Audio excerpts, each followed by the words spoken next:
بسم الله الرحمن الرحيم.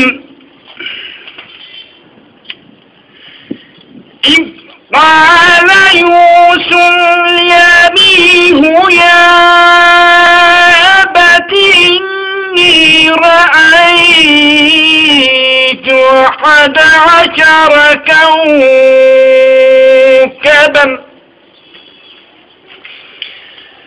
11 كوكبا والشمس والقمر رأيتهم لي ساجدين.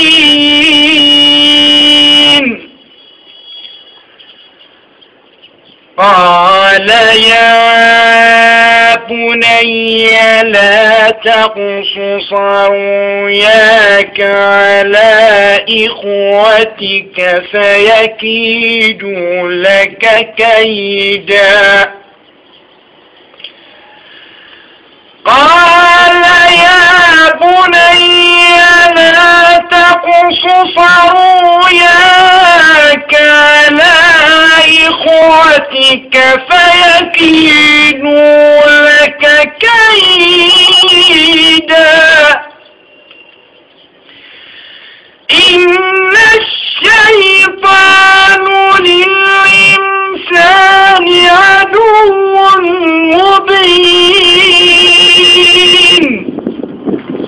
صدق الله العظيم.